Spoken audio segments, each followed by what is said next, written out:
بسم اللہ الرحمن الرحیم۔ حج کے 5 ایام ہے۔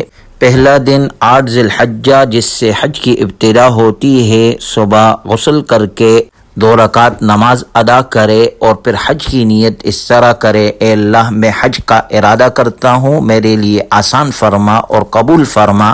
مرد حضرات بلند آواز سے اور خواتین آہستہ آواز سے تلبیہ پڑھیں۔ یہ حج کا پہلا فرض ادا ہو چکا اور احرام کی پابندیاں آپ پر شروع ہو چکی۔ اسی حالت میں تلبیہ پڑھتے ہوئے مینا پہنچنا ہے۔ 8 ذی الحجہ کا دن مینا میں گزارنا ہے۔ ظہر، عصر، مغرب اور عشاء یہ چاروں نمازیں مینا میں ادا کرنی ہے اور ذکر و اذکار، قرآن کی تلاوت اور خوش اخلاقی سے اپنا یہ دن گزارے۔ تلبیہ کی کثرت اور خوب دعاؤں کا اہتمام کرے۔ رات مینا میں گزارنی ہے۔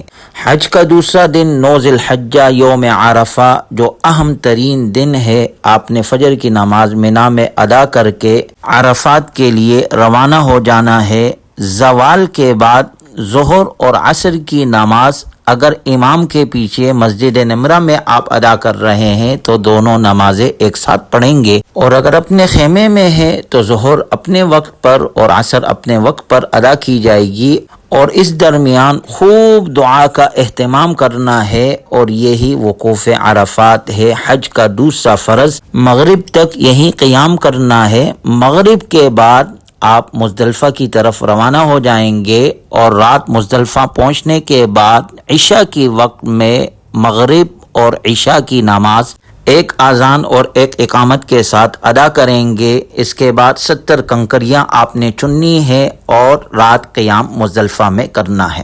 10 ذی الحجہ یوم النحر حج کا تیسرا دن جو سب سے زیادہ مصروف ترین دن کہلاتا ہے۔ فجر کی نماز ادا کرنے کے بعد یہاں کھڑے ہو کر آپ نے دعا کرنی ہے، اور یہ حج کا پہلا واجب ہے۔ یہ ادا کرنے کے بعد اب آپ نے مینا کی طرف روانہ ہو جانا ہے، اور آج آپ نے مینا میں سب سے پہلے رمی کرنی ہے جمرہ عقبہ کی، جسے آپ نے 7 کنکر مارنے ہیں۔ اس کے بعد اگر حج قران یا حج تمتع ہے تو آپ نے قربانی کرنی ہے، اور قربانی کے بعد حلق یا قصر کرنا ہے، اور اس کے بعد آپ احرام اتار دیں گے۔ اب احرام کی پابندیاں ختم ہو گئی اور عام لباس آپ پہن سکتے ہیں، اور اب آپ بیت اللہ کی طرف روانہ ہوں گے، جہاں آپ نے طواف زیارت ادا کرنا ہے، چاہے 10 ذی الحجہ کو ہو، 11 کو یا 12 کو مغرب سے پہلے پہلے۔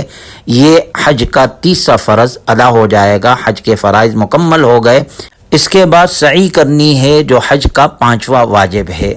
اس کے بعد آپ رات کو مینا میں واپس آ جائے اور رات مینا میں قیام کرے۔ اس کے بعد حج کے چوتھے اور 5ویں دن میں ایک ہی عمل کرنا ہے، وہ رمی جمرات ہے کہ زوال کے بعد تینوں جمرات کی رمی کرنی ہے۔ پہلے جمرے کو آپ 7 کنکر ماریں گے اور دعا کریں گے، اسی طرح دوسرے جمرے کو 7 کنکر ماریں گے، اور تیسرے اور آخری جمرے کو 7 کنکر مارنے کے بعد رکنا نہیں، یعنی دعا نہیں کرنی۔ 11 ذی الحجہ کو بھی زوال کے بعد تینوں کی رمی کرنی ہے، اور 12 کو بھی تینوں کی رمی زوال کے بعد کرنی ہے۔ اگر رات مینا میں قیام کر لیا تو 13 کی رمی بھی واجب ہو گئی، وگرنہ بصورت دیگر واجب نہیں ہے۔ اب ایک واجب رہ گیا، طواف وداع۔ جب مکے سے آپ روانہ ہوں گے تو طواف وداع کر لیں گے۔ یہ حج کے 5 ایام کا ذکر کیا گیا، جس میں مناسک حج کا ذکر ہوا۔ اللہ تعالی ہمیں حج مبرور نصیب فرمائے اور قبول فرمائے۔